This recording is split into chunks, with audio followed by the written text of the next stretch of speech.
Hello दोस्तों, आज हम लोग जानने वाले हैं वॉइस।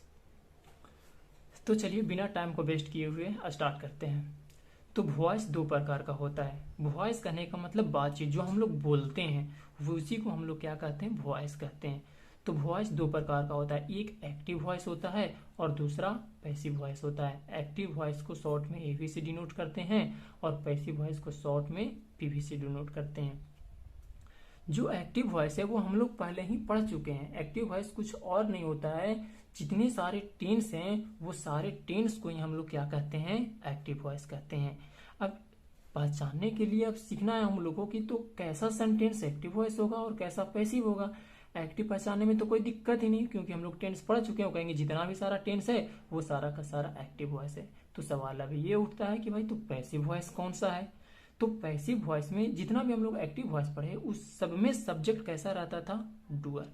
कहने का मतलब सारा का सारा डूअर का बोध होता है। डूअर कहने का मतलब काम करने वाला सब्जेक्ट, ऐसा सब्जेक्ट जो अपना काम खुद कर रहा है। जैसे हम कहें कि मोहन खेल रहा है, तो मोहन खुद ना खेल रहा है कि उसको खिलाने वाला कोई और है, तो नहीं, मोहन खुद खेल रहा है। तो ये हो गया इसमें डूअर, यानी कि ये हो गया एक्टिव वॉइस। लेकिन कह दे कि क्रिकेट मोहन के द्वारा खेला जा रहा है, तो क्या क्रिकेट खुद से खेल रहा है, तो नहीं, किसी और के द्वारा खेला जा रहा है। किसके द्वारा, तो मोहन के द्वारा। यानी कि जब सब्जेक्ट अपना काम ना करके उसका काम कोई और कर रहा है, या काम करने वाला कोई और हो, सब्जेक्ट नहीं हो, तो उसको हम लोग क्या कह देते हैं, नॉन डूअर। और उसी को हम लोग कहते हैं पैसिव वॉइस। जैसे इसका एग्जाम्पल हो गया पैसिव वॉइस का कि मुझे पीटा जा रहा है, तो क्या मैं खुद से पीट रहा हूं, नहीं, काम करने वाला कोई और है, मुझे पीटा जा रहा है। तो ये क्या हो जाएगा, पैसिव वॉइस हो जाएगा। जैसे इसका एक और एग्जांपल ले लेते हैं। सब्जी बिक रही है, सब्जी बिक रही है, तो क्या सब्जी खुद से बिक रही है, तो नहीं, सब्जी बेचने वाला कोई और है। तो वो क्या हो गया, पैसिव वॉइस हो गया। तो हम लोग को बस ध्यान देना है कि किसमें डूअर का बोध हो रहा है और किसमें नॉन डूअर का। अगर जो डूअर है तो वो एक्टिव वॉइस है, और नॉन डूअर है तो वो पैसिव वॉइस है। जैसे सिंपल सा, एकदम सिंपल सा लेते हैं, जैसे राम आम खाता है, तो ये क्या हो गया, एक्टिव वॉइस। लेकिन हम लोग इसको पैसिव में क्या बोलेंगे, आम राम के द्वारा खाया जाता है। लेकिन ये एकदम सिंपल हो गया, इसको सब लोग समझ जाता है कि जिसमें भी आम राम के द्वारा खाया जा रहा है, या मोहन सोहन के द्वारा पीटा जा रहा है, क्रिकेट मोहन के द्वारा खेला जा रहा है, तो ये सब लोग समझ जाते हैं कि पैसिव वॉइस है। लेकिन दिक्कत इसमें होता है कि सब्जी बिक रही है, वह नदी में डूब गया। तो ये क्या, वह नदी में डूब गया, क्या वो खुद से डूबा, तो नहीं, ये उसकी गलती नहीं है। वो नदी में गया और वो डूब गया, मतलब डुबाने वाला कोई और है, पानी उसको डुबा दिया। तो समझना है हम लोग को बातों को कि आखिरकार पैसिव वॉइस कौन है और एक्टिव वॉइस कौन है। तो ये बोल चाल के भी भाषा में दिखना है। और सबसे बढ़िया बात कि पैसिव वॉइस बहुत आसान होता है। एक्टिव वॉइस में बहुत सारे रूल थे, बहुत सारे नियम थे, लेकिन जब हम पैसिव वॉइस बनाएंगे तो उसमें आप देखिएगा कि बहुत आसान हो जाता है। और सबसे पहला आसान क्या बनता है कि उसमें जितना भी वर्ब रहेगा, मेन वर्ब, वो सारा का सारा कौन सा वर्ब रहेगा, V3 फॉर्म में रहेगा। यानी कि सब्जेक्ट रहेगा, मेन जो स्ट्रक्चर होता है यही होता है, सब्जेक्ट, एक्जुलियरी वर्ब और V3 फॉर्म। और लोग ढूंढते क्या है इसमें, तो बाय ढूंढते हैं कि बाय नहीं मिला तो कहें अरे अरे अरे, ये तो पैसिव वॉइस नहीं है इंग्लिश वाले सेंटेंस में। लेकिन ऐसा नहीं, हम लोग को सबसे पहले क्या ढूंढना है, V3। तभी हम लोग समझ पाएंगे कि हाँ V3 है, तो चांस है कि हाँ वो हो सकता है पैसिव वॉइस। लेकिन बाय नहीं ढूंढना है, क्योंकि अब इसमें सब्जी बिक रही है, इसमें बाय क्या, कहाँ से मिलेगा, तो इसमें बाय नहीं मिलेगा। चलिए तो अब हम लोग थोड़ा सा सीख लेते हैं कि एक्टिव वॉइस से पैसिव वॉइस बनाने का नियम क्या होता है। आइए तो सीखते हैं। तो हम लोग जानते हैं कि जो एक्टिव वॉइस होता है उसमें चार चीज रहता है, सब्जेक्ट रहता है, हेल्पिंग वर्ब रहता है, मेन वर्ब रहता है, और चौथा क्या रहता है, ऑब्जेक्ट। हम जो टेंस का वीडियो नहीं देखे हैं उनसे हम पहले रिक्वेस्ट करते हैं कि वो जा करके मेरा पहले टेंस का वीडियो देखें, क्योंकि टेंस भी हम सबसे अलग तरीके से बताए हैं पहचानने के लिए। हिंदी वालों को, इंग्लिश वालों को, दोनों को पहचानने के लिए बहुत ही यूनिक मेथड बताए हैं, जो शायद ही यूट्यूब पर अपलोड होगा। इसके बाद और हो सकता है कि अदर वर्ड भी इसमें रह सकता है, अदर वर्ड भी रह सकता है। तो तो चलिए उसका भी बता देंगे। यही 4 तरह का देखने को मिलता है। चाहे तो सब्जेक्ट, शुरू में तो सब्जेक्ट नहीं रहता है। हेल्पिंग वर्ब में कुछ भी हो सकता है। मेन वर्ब कुछ भी हो सकता है, V1 V2 V3 V4 V5 और ऑब्जेक्ट। इसके अलावे भी होते हैं जिसको हम लोग क्या कहते हैं, अदर वर्ड कहते हैं। क्या कहते हैं, अदर वर्ड। तो आइए देखते हैं वो क्या होता है। तो जो एक्टिव वॉइस का सब्जेक्ट होता है वो क्या बन जाता है, ऑब्जेक्ट। और उसके पहले क्या चीज का प्रयोग होता है, बाय का। तो जब भी सब्जेक्ट रहेगा तो उसको हम लोग ऑब्जेक्ट में बदल देंगे और उसके पहले क्या चीज का प्रयोग करेंगे, बाय का। और एक होता है ऑब्जेक्ट, जो लास्ट वाला ऑब्जेक्ट रहेगा उसको हम लोग क्या करेंगे, सब्जेक्ट में बदल देंगे। क्या चीज में बदल देंगे, सब्जेक्ट में बदल देंगे।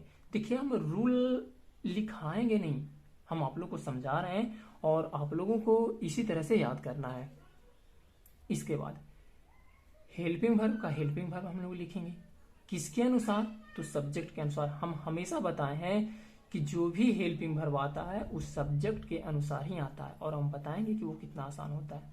और इसका टेंशन खत्म, V1 V2 V3 V4 V5 कुछ भी रहे, इसको बदल देना है किसमें, तो V3 फॉर्म में। अब देखिए ये बहुत आसान हो गया आप लोग के लिए। सब्जेक्ट हम लोग ऑब्जेक्ट जो रहेगा उसको सब्जेक्ट में बदल देंगे, जो सब्जेक्ट रहेगा उसको ऑब्जेक्ट में बदल देंगे और उसके पहले बाय का प्रयोग करेंगे। मेन वर्ब का कोई भी फॉर्म रहे उसको हम लोग किस में प्रयोग करेंगे, V3 में, और हेल्पिंग वर्ब का हेल्पिंग वर्ब लिख देंगे। अब एक रह गया अदर वर्ड। अदर वर्ड रह गया तो क्या करेंगे, तो करना कुछ नहीं है, यहाँ सीधे है तो इसको सीधे यहाँ पर उतार देंगे अदर वर्ड। ठीक है, जैसे पंखा टूट के गिरा तो कहाँ गिरेगा, सामने ही तो गिरेगा। तो अदर वर्ड का भी काम वही है कि जिस सामने रहेगा उसी के सामने वो क्या हो जाएगा, नीचे आ जाएगा। बस इतना ही। इसके बाद हम आप लोग को बनाने के लिए बताएंगे और देखिएगा कितना आसान होता है एक्टिव वॉइस से पैसिव वॉइस में बनाना। एक और चीज, चलिए अब इसके आगे हम लोग बढ़ते हैं।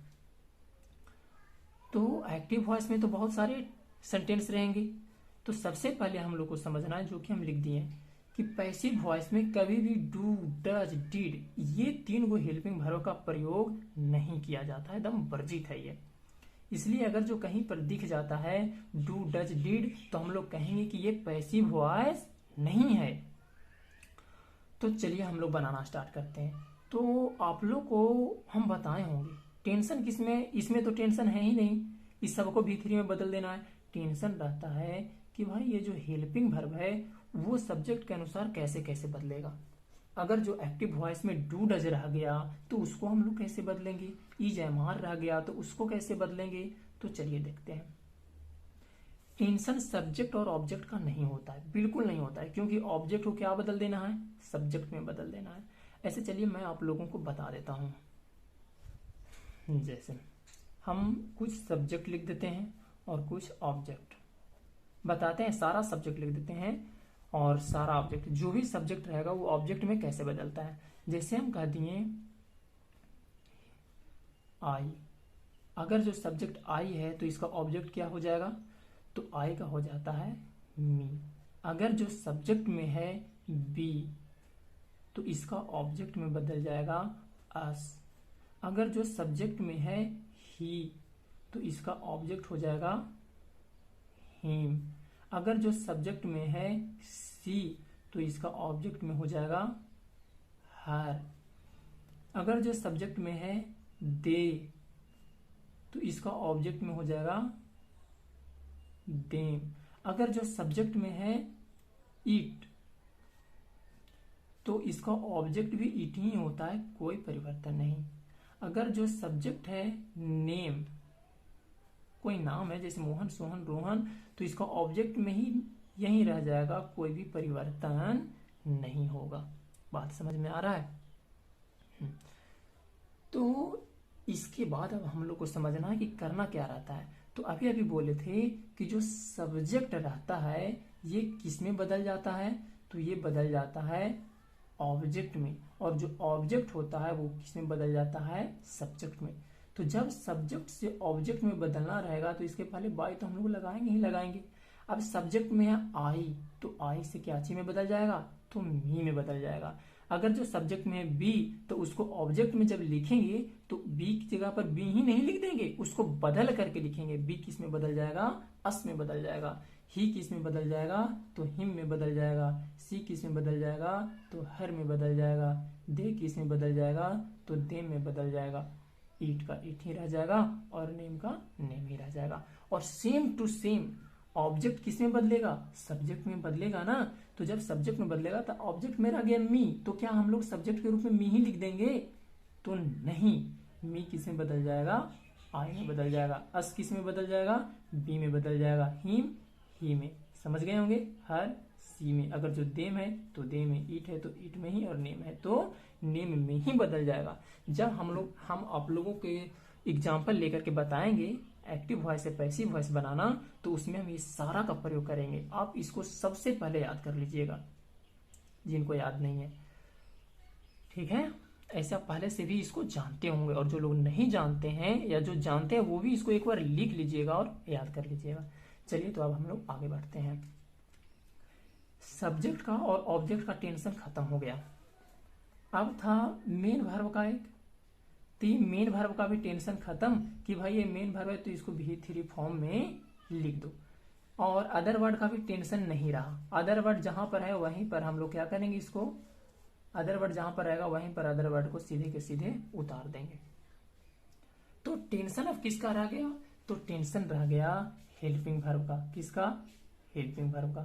कि भाई हेल्पिंग वर्ब को हम लोग यहाँ पर जब लिखेंगे तो क्या लिखेंगे, क्योंकि डू डज का प्रयोग तो करना नहीं है। अगर जो डू रह गया तो उसको क्या करेंगे, डिड रह गया तो उसको क्या करेंगे, इज एम आर है तो उसको क्या करेंगे। तो आइए उसको अब हम लोग देखते हैं। देखिए हम लोग लिख करके रख चुके थे। जो प्रेजेंट टेंस होता है, तो प्रेजेंट टेंस में क्या क्या होता है हेल्पिंग वर्ब, या तो वो डू डज होगा, या तो नहीं भी रह सकता है, क्रॉस का मतलब वो नहीं भी हो सकता है। और क्या हो सकता है, तो इज एम आर हो सकता है। और क्या रह सकता है, तो हैज है। और हम लोग को जो पढ़ना है पैसिव वॉइस मात्र यही तीनों के पढ़ना है। इंडिफिनिट का पढ़ना है, कंटिन्यूअस का पढ़ना है और परफेक्ट का पढ़ना है। परफेक्ट कंटिन्यूअस का पढ़ना नहीं है तो हम लोग के लिए ये आसान हो गया।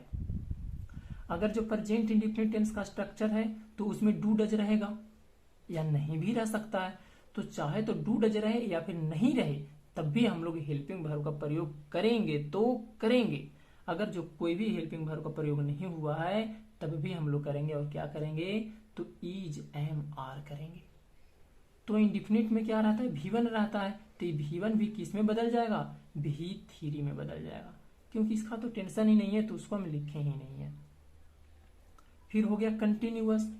अगर जो प्रेजेंट कंटिन्यूअस है तो उसमें क्या रहेगा, इज एम आर रहेगा और इसके साथ में V4 का प्रयोग होता है। तो हम नहीं लिखेंगे, क्यों, क्योंकि V4 भी रहेगा तो उसको क्या चीज में बदल देंगे, V3 में बदल देंगे। और इज एम आर के इज एम आर ही लिख देंगे, लेकिन कंफ्यूजन हो जाएगा ना, पहले इसमें भी V3 और इसमें भी V3, तो इसके अलावा एक आ जाता है बिंग। तो ध्यान रखना है कि अगर जो डू डज है या कुछ नहीं है तो उसकी जगह पर हम लोग इज एम आर लिखेंगे। अगर जो इज एम आर है तो इज एम आर तो लिखेंगे ही, प्लस में एक्स्ट्रा में लिखेंगे बिंग। क्या लिखेंगे, बिंग लिखेंगे। और इसके बाद अगर जो प्रेजेंट परफेक्ट टेंस का है तो हैज हैव रहेगा, तो हैज हैव के हैज हैव तो लिखेंगे ही, एक्स्ट्रा में आ जाएगा बीन। तो आप लोग को ध्यान देना है कि जो इंडिफिनिट वाला होता है वो कंटिन्यूअस वाला ले लेता है, कंटिन्यूअस वाला में एक एक्स्ट्रा यूज होता है बिंग, और परफेक्ट वाला में एक एक्स्ट्रा यूज होता है बीन। सारा में देख लेना है। जैसे इसमें भी देखिए डिड और कुछ नहीं था तो इसके बदले क्या प्रयोग करेंगे, वाज वर, जो इसका वाला है। कंटिन्यूअस में वाज वर तो लिखेंगे, इसमें भी बिंग का प्रयोग किए थे, इसमें भी बिंग का प्रयोग करेंगे। फिर ध्यान से देखिए हैज हैव बीन इसमें किए थे तो इसमें हैड है तो हैड करेंगे और साथ में क्या लिखेंगे, बीन लिखेंगे। ठीक उसी तरह से फ्यूचर टेंस में भी होता है कि अगर जो है सेल बिल तो सेल बिल तो लिखेंगे ही लिखेंगे, पूरा इसका आगे वाला तो बी भी आ जाएगा। ठीक है, सेल बिल और बी आ जाएगा। अगर जो बी है तो बी को बदल देंगे बिंग में। सेल बिल और बी तो रहेगा ही, ये तीनों के तीनों रहेगा, सेल बिल और बी भी रहेगा और बिंग आ गया एक्स्ट्रा। ठीक है, इसके बाद अगर जो सेल बिल हैव है तो सेल विल और हैव तीनों को लिखेंगे और एक एक्स्ट्रा में आ जाएगा बिंग। अब हम आप लोगों को एग्जाम्पल के माध्यम से समझाते हैं। जैसे एक एग्जाम्पल में ले लेते हैं, I am reading a book. ठीक है, तो ये किसी भी टेंस का रहे, उससे हम लोग को टेंशन नहीं है। ऐसे भी हम पहचाना बता दिए हैं। क्या चीज से स्टार्ट करना है, तो ऑब्जेक्ट से। तो ऑब्जेक्ट में क्या है, ए बुक है, तो हम लोग लिखेंगे ए बुक। अब ए बुक के साथ क्या एम लिख दें, तो नहीं, यही तो हम लोग को ध्यान देना है। ये एक्टिव वॉइस है और ये क्या बनाने जा रहे हैं हम लोग, पैसिव वॉइस। ए बुक लिख दिए। अब एम का एम नहीं लिखाएगा, एम बदल जाएगा किसके अनुसार, बुक के अनुसार। अब बुक कितने हैं, एक, और एक क्या है, सिंगुलर, और सिंगुलर के लिए हम लोग प्रयोग करते हैं इज, तो हो जाएगा ए बुक इज। और ई रीडिंग की रीडिंग ही छोड़ देंगे तो नहीं, ई भी 4 है तो इसको बदल देंगे V3 में, और इसका हो जाएगा रीड, क्योंकि V3 रीड ही होता है, रीड रीड रीड। इसके बाद क्या चीज का प्रयोग करना है, तो बाय का, और बाय इसके बाद सब्जेक्ट। तो सब्जेक्ट का क्या आई है, तो आई ही लिख देंगे, तो नहीं, अभी अभी हम बताए थे आई को बदल देते हैं किसमें, ऑब्जेक्ट में, तो मी में बदल गया। क्या हो गया, a book is a read by me. ठीक है, जैसे एक और एग्जांपल लेते हैं।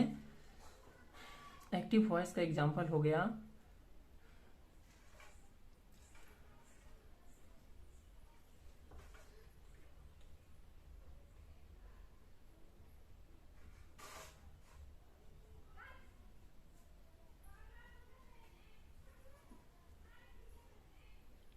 He plays cricket.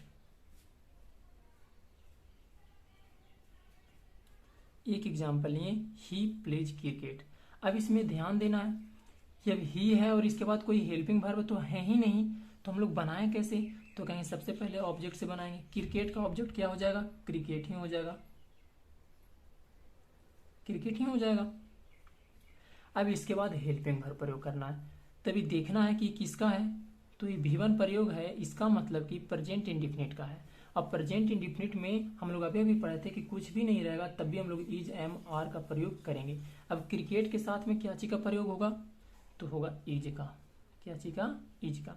इसके बाद V3, तो प्ले का क्या हो जाएगा, प्लेड, प्लेड, और बाय, इसके बाद जो हम लोग लिखेंगे सब्जेक्ट, तो बाय लगा करके बाय, और ही का क्या हो जाएगा, तो अभी अभी बताए थे बाय हिम। ठीक है, तो ये हो गया हमारा पैसिव वॉइस। हम अब ढेर सारा एग्जांपल लेते हैं और इसके बाद आप लोग को बताते हैं कैसे बनाया जाता है। देखिए, अब कुछ हम एग्जाम्पल लिए हैं और देखते हैं इसको कैसे बनाया जाता है। ही रीड्स द रामायण, तो देखेंगे इसमें ऑब्जेक्ट क्या है और ऑब्जेक्ट क्या बन जाएगा, सब्जेक्ट बन जाएगा। तो इसमें ऑब्जेक्ट क्या है, रामायण, तो क्या हो गया, द रामायण। द रामायण था तो लिख दिए द रामायण। इसके बाद हेल्पिंग वर्ब, देखिए इसमें रीड से V1 है, V1 कहने का मतलब V5 है, एस लगा हुआ है, तो ये किसका है, प्रेजेंट इंडिफिनिट टेंस का है। इसमें कोई हेल्पिंग वर्ब प्रयोग नहीं हुआ है, तो इसमें कौन सा आता है, इज आ जाएगा, इज एम आर आता है, तो द रामायण सिंगुलर है, तो इसके साथ में आ जाएगा इज। इसके बाद रीड्स का तीसरा रूप क्या होगा, रीड होगा, तो हम लिख दिए रीड। बाय क्या, हर। सी का ऑब्जेक्ट क्या हो जाएगा, हर हो जाएगा, और ये हम लिख दिए हैं सब्जेक्ट को ऑब्जेक्ट पूरा पहले ही। इसके बाद चिल्ड्रेन लाइक स्वीट, तो इसका क्या बनेगा, इसमें ऑब्जेक्ट क्या है, स्वीट से है, तो हो जाएगा sweets are liked by children. देखिए इसमें भी हेल्पिंग वर्ब नहीं था, इसके लिए क्या हो गया, आर, बस ये पहला रूप था, हम लोग इसको किस में बदल दिए, पांचवा रूप में, और चिल्ड्रेन का क्या हो गया, बाय चिल्ड्रेन हो गया। एकदम आप जैसे हम स्ट्रक्चर बताए हैं बस वही करना है और कुछ नहीं करना है। इसमें देखिए ऑब्जेक्ट क्या है, ए लेटर, तो ए लेटर शुरू में आ जाएगा। फिर हम लोग को हेल्पिंग वर्ब प्रयोग करना बहुत जरूरी है, तो इसमें देखिए रोट है, दूसरा रूप है, यानी कि कौन सा है, पास्ट इंडिफिनिट का है, तो ये क्या हो जाएगा, पास्ट कंटिन्यूअस वाला ले लेगा। इसका हो जाएगा वाज, V2 रहेगा, तो उसमें बताए थे कि क्या जाता है, वाज आता है, वाज या वर आ जाएगा। तो ए है, ए लेटर है, सिंगुलर है, तो सिंगुलर ले लिया, तो वाज हो गया। और राइट रोट का दूसरा रूप था, तीसरा रूप हो जाएगा रिटेन, और बाय क्या हो जाएगा, ही का हो जाएगा ही। ठीक है, इसके बाद Mohan did not write a letter, तो इसमें भी ऑब्जेक्ट क्या है, ए लेटर, तो ए लेटर से हम लोग स्टार्ट करेंगे, ए लेटर, और डिड का प्रयोग नहीं करना है, क्या हो जाएगा, वाज हो जाएगा। वाज या वर में से कोई एक होगा, लेकिन यहाँ पर सिंगुलर है तो सिंगुलर आ गया। इसके बाद नोट था, नोट लिख दिए, और रिटेन बाई मोहन, ये हो गया। इसके बाद Meera is singing a song, तो हम लोग किससे बनाएंगे, ऑब्जेक्ट क्या हो गया, ए सॉन्ग हो गया। तो ए सॉन्ग पहले लिखेंगे, इसके बाद हेल्पिंग वर्ब, तो इज का इज ही हो जाएगा, और बताए थे कि इज रहेगा तो पैसिव वॉइस बनाते समय इज बिंग का प्रयोग करना है, तो बिंग हो गया। सिंग का तीसरा रूप क्या हो जाएगा, संग हो जाएगा, और बाई मीरा का क्या हो गया, मीरा हो गया। उसी तरह से अगर जो इज की जगह पर वाज रहता तो ये पास्ट का हो जाता, और वाज भी रहेगा तो क्या हो जाएगा, वाज बिंग आ जाएगा। सिंग का तीसरा रूप संग लिखेंगे, और जो ऑब्जेक्ट था उस शुरू में तो आ गया, और सब्जेक्ट कहाँ चल जाएगा, लास्ट में चला जाएगा। एकदम आसान से समझना, आसान भाषा में। इसके बाद I have bought a cow, तो इसमें ऑब्जेक्ट क्या है, अ काउ है, तो क्या हो जाएगा, एक काउ। इसके बाद देखिए हैव है, तो हैव है तो क्या हो जाएगा, हैव के हैव ही लिखते, लेकिन यहाँ पर एक काउ के कारण क्या हो गया, हैज हो गया। हैज में से कुछ भी लिख सकते हैं, हैज, और ये रहता है तो हैव रहता है, तो हैव बीन, तो क्या हो गया, बीन, हैज बीन। समझ रहे हैं, हैज किसके कारण, सिंगुलर और प्लूरल के कारण हम पहले बता चुके हैं, समझ जाना चाहिए। इसके बाद बाउट का तीसरा रूप भी बाउट ही होता है, तो बाउट बाई मी, ऐसे पहले से ये तीसरा रूप में है। देखिए इसके बाद I had bought a cow, had है तो हैड है तो क्या हो जाएगा, हैड बीन हो जाएगा। बस अ काउ ऑब्जेक्ट है तो ये क्या बन गया, सब्जेक्ट बन गया, और जो सब्जेक्ट था वो क्या बन गया, ऑब्जेक्ट बन गया। बताए हैं आई का ऑब्जेक्ट क्या होता है, मी होता है, तो बदल करके लिखना है। जैसे इसमें देखिए ही विल प्ले फुटबॉल, अब फुटबॉल क्या है, ऑब्जेक्ट, तो फुटबॉल बन गया सब्जेक्ट। विल है तो विल बी प्रयोग करना है, ठीक है। इसके बाद प्ले का तीसरा रूप क्या हो जाएगा, तो प्लेड। अब ही है तो ही का ऑब्जेक्ट क्या हो जाएगा, हिम हो जाएगा, उसके पहले बाय का प्रयोग कर देंगे, तो बाय हिम हो गया। इसके बाद the teacher will teach us, अब इसमें ऑब्जेक्ट क्या है, अस है, तो अस को सब्जेक्ट में बदलेंगे, तो अस का सब्जेक्ट क्या हो जाएगा, तो वी हो जाएगा। इसके बाद हम लोग क्या प्रयोग करेंगे, सेल विल में से कोई प्रयोग करेंगे। यहाँ पर विल है तो ये जरूरी नहीं है कि विल ही प्रयोग करें, बी के अनुसार लगेगा, तो बी के साथ में सेल का प्रयोग होता है। इसके बाद क्या हो जाएगा, तो बी हो जाएगा, और टॉस्ड बाय द टीचर, जो सब्जेक्ट था वो क्या बन गया, ऑब्जेक्ट बन गया, सॉरी। इसके बाद हरी विल हैव हेल्प्ड मी, तो इसमें ऑब्जेक्ट क्या है, मी। अब मी सब्जेक्ट बनेगा तो क्या हो जाएगा, आई, आई के साथ में प्रयोग होता है सेल। यहाँ पर देखिए विल हैव है तो क्या हो जाएगा, इसमें छूट गया है, विल हैव बीन हो जाएगा। I shall have been helped by Harry, यहाँ पर हैव थोड़ा सा छूट गया था, देख लेंगे। I shall have been helped by Harry, देखिए विल हैव था तो विल हैव बीन हो जाएगा, बगल में आप देख सकते हैं कैसे लिखा हुआ है। इसके बाद क्या हो जाएगा, हेल्प का हेल्प, ये तो पहले से ही तीसरा रूप में है तो ये हो गया हेल्प्ड, और बाय जो सब्जेक्ट है वो क्या बन जाएगा, ऑब्जेक्ट बन जाएगा। ये देखिए ये लिए हैं हम हरी विल बी हेल्पिंग मी, ये हो जाएगा फ्यूचर कंटिन्यूअस का है। ऐसे फ्यूचर कंटिन्यूअस का कोई कोई कहता है कि इसका पैसिव वॉइस नहीं बनता है, लेकिन अगर जो दे देता है तो हम लोग बना देंगे, और अगर जो नहीं तो नहीं। तो इसमें ऑब्जेक्ट क्या है, मी, सब्जेक्ट के रूप में क्या हो जाएगा, तो आई सब्जेक्ट बन जाएगा। इसके बाद हम लोग हेल्पिंग वर्ब का प्रयोग करेंगे, तो विल बी है तो क्या हो जाएगा, सेल बी बिंग हो जाएगा। देखिए बी बिंग आ जाएगा, ये विल में से तो सेल या विल होगा ही, आई के चलते क्या हो गया, सेल हो गया, और बी और क्या हो जाएगा, बिंग आ जाएगा। और इसके बाद हेल्प है, हेल्पिंग का तीसरा रूप क्या हो जाएगा, हेल्प हो जाएगा, और बाई क्या हो जाएगा, जो सब्जेक्ट था वो ऑब्जेक्ट बन गया हरी। उम्मीद करते हैं यहाँ तक समझ में आ रहा होगा। अगर जो कोई डाउट है तो आप कमेंट कर सकते हैं कि हाँ इस क्वेश्चन में हमको डाउट है, और एकदम बेसिक सा फंडा वही है, सब्जेक्ट को ऑब्जेक्ट में बदल देना है, और ऑब्जेक्ट क्या बन जाएगा, सब्जेक्ट बन जाएगा। सब जगह सारे के सारे भी3 प्रयोग करने हैं। और हेल्पिंग वर्ब हम आपको बता चुके हैं कि हेल्पिंग वर्ब हमेशा सब्जेक्ट के अनुसार आता है।